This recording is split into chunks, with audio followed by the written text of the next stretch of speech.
తీర్మానాన్ని బలపరచవలసిందిగా వైఎస్ఆర్ కాంగ్రెస్ పార్టీలో అన్యాయాలను ఎదిరించిన ధిక్కార స్వరం నెల్లూరు రూరల్ ఎమ్మెల్యే కోటమిరెడ్డి శ్రీధర్ రెడ్డి గారిని మాట్లాడవలసిందిగా విజ్ఞప్తి చేస్తాను.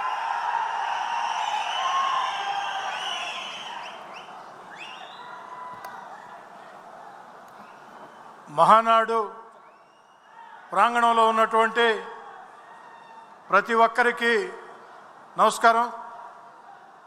ముందుగా ఒక మాట, నా ముందు నా వెనుక దశాబ్దాల చరిత్ర కలిగినటువంటి తెలుగుదేశం పార్టీ నాయకులు కార్యకర్తలు ఉన్నారు.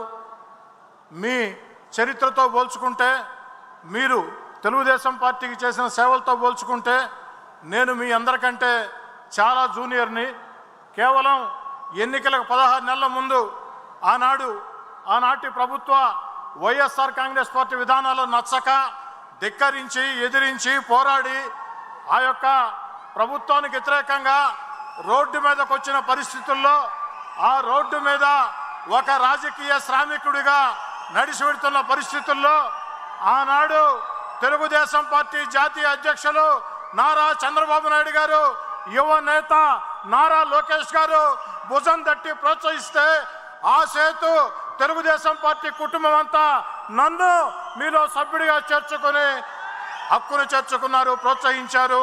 నన్ను ప్రోత్సహించిన ప్రతి ఒక్కరికి, నాకంటే వయసులో పెద్దవాళ్ళైనా ప్రతి కార్యకర్తకి, ప్రతి నాయకుడికి కాళ్ళకి దండం పెట్టి ధన్యవాదాలు చెప్తూ ఉన్నా. నాకంటే వయసులో చిన్నవాళ్ళైనా కార్యకర్తలు, నాయకులకి 2 చేతులు జోడించి సవినయంగా ధన్యవాదాలు తెలియజేస్తూ ఉన్నా. విద్యుత్ మీద తీర్మానం, విద్యుత్ సంస్కరణలకి ఈ రాష్ట్రంలో కాదు ఈ దేశంలో ఒక రోల్ మోడల్, ఒక ఆద్యుడు మన ముఖ్యమంత్రి నారా చంద్రబాబు నాయుడు గారు. నారా చంద్రబాబు నాయుడు గారిని చూసి ఈ దేశంలో అనేక మంది ముఖ్యమంత్రులు విద్యుత్ మీద ఎలాంటి చర్యలు తీసుకోవాలో తీసుకున్నారు.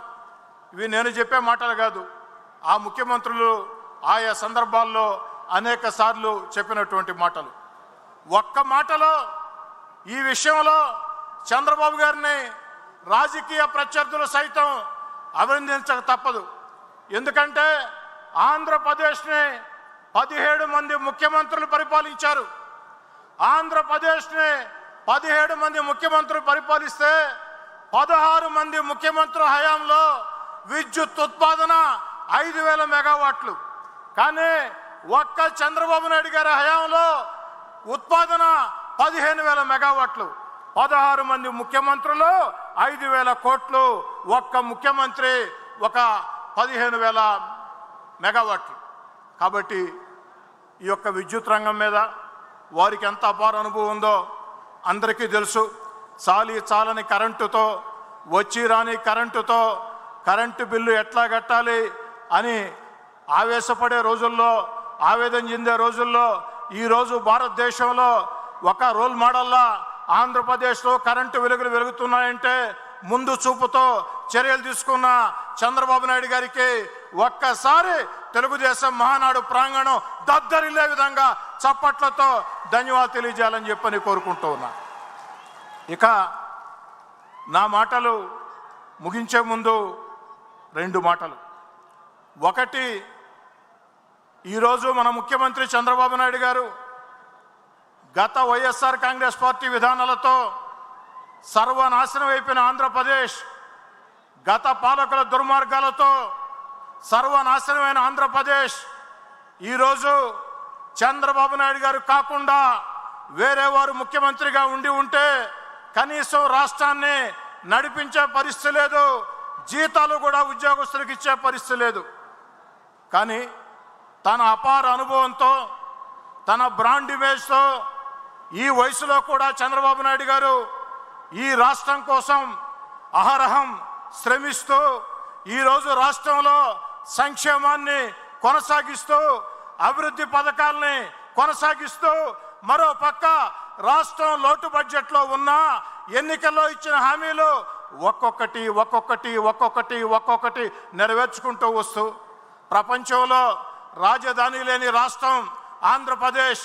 అలాంటి ఆంధ్రప్రదేశ్కి అద్భుతమైన రాజధాని ఆంధ్రప్రదేశ్కి అమరావతి నిర్మిస్తూ ఆంధ్రప్రదేశ్ దశ దిశ మార్చే పోలవరం పరుగులు పెట్టిస్తూ అన్నిటికీ మించి మన బిడ్డలకు ఉద్యోగాల కోసం అంతర్జాతీయ స్థాయిలో పెట్టుబడులు ఆకర్షిస్తూ రాష్ట్రాన్ని ముందుకు తీసుకుని పోతున్నారు. వారి స్ఫూర్తిగా ప్రతి ఒక్క నాయకుడు కార్యకర్త కష్టపడాలని ఈ యొక్క వేదిక మీద నుంచి పార్టీ జాతీయ అధ్యక్షులు చంద్రబాబు నాయుడు గారికి నా వినయపూర్వక అభ్యర్థన. చంద్రబాబు నాయుడు గారు, మీరు టార్గెట్ 29 ఇచ్చారు, 2029 టార్గెట్. మేము సిద్ధం టార్గెట్కి. కానీ 2029 ఎన్నికల టార్గెట్ అప్పచెప్పిన మీరు ఈ యొక్క రాష్ట్రమే కాదు, ప్రపంచంలో ఉండే తెలుగు వాళ్ళు లేదా తెలుగుదేశం పార్టీ నాయకులు కార్యకర్తల ఆకాంక్షను కూడా మీరు నెరవేర్చాలా, ఆకాంక్షను కూడా మీరు గుర్తించాలా. ఈరోజు ఒక ఆంధ్రప్రదేశే కాదు, ప్రపంచంలో ఉండే తెలుగుదేశం పార్టీ కార్యకర్తల అభిమానులు ఆకాంక్ష నారా లోకేష్ గారు తెలుగుదేశం పార్టీలో కార్యనిర్వాహక పాత్ర పోషించాలా, కార్యనిర్వాహక పాత్ర పోషించాలా. ఇదే అందరి ఆకాంక్ష.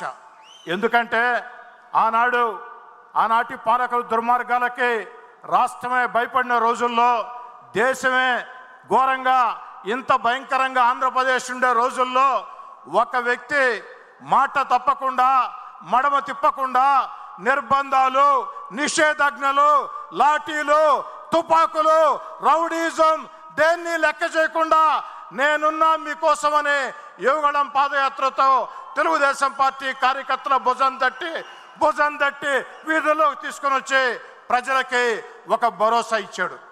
అలాంటి నారా లోకేష్ గారు ఈరోజు తెలుగుదేశం పార్టీలో క్రియాశీలక పాత్ర పోషించాలా అని అంటే కార్యనిర్వాహక పాత్ర పోషించాలా అని ఆకాంక్షని మీరు నెరవేరుస్తారని ఈ మహానాడు సాక్షిగా లోకేష్ బాబు గారికి కార్యనిర్వాహక పాత్ర అప్పజెప్పాలని మీ స్ఫూర్తితో, నారా లోకేష్ గారి పోరాట స్ఫూర్తితో, చంద్రబాబు గారి యుక్తితో, లోకేష్ గారి పోరాట స్ఫూర్తితో ఈ రాష్ట్రంలో తెలుగుదేశం పార్టీ ముందుకు కలుతుందని తెలియచేసుకుంటూ, చిట్ట చివరి మాట, జాతీయ అధ్యక్షులు చంద్రబాబు నాయుడు గారు అధినేతే కార్యకర్త అన్నాడు.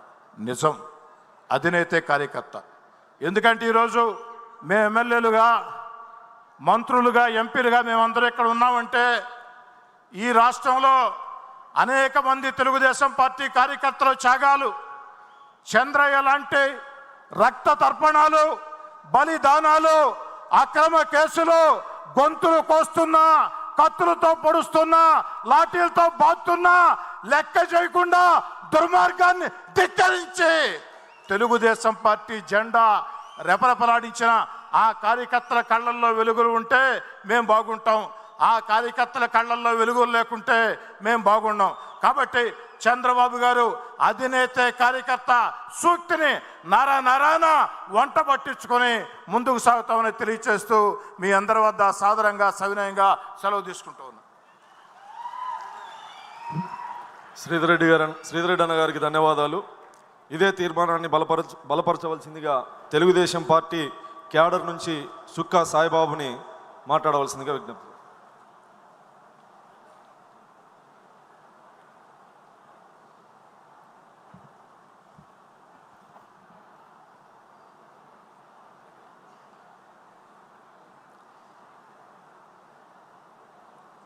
ఈరోజు తెలుగుదేశం పార్టీ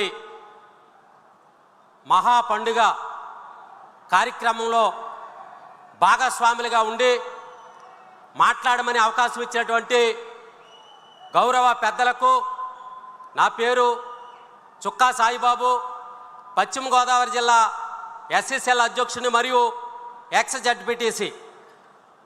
సమాజమే దేవాలయం, ప్రజలే దేవుళ్ళు అనేటువంటి నినాదం కలిగి నినాదం ఇచ్చినటువంటి గొప్ప వ్యక్తి, మహాశక్తి స్వర్గీయ ఎన్టీ రామారావు గారిని స్మరించుకుంటూ ఈనాటి ఈ కార్యక్రమానికి మరి ముఖ్యంగా స్వర్ణాంధ్రప్రదేశ్ నిర్మాణకర్త, ఒక విజన్ ఉన్నటువంటి నాయకుడు, 5 కోట్ల ఆంధ్రుల ఆత్మాభిమాని అయినటువంటి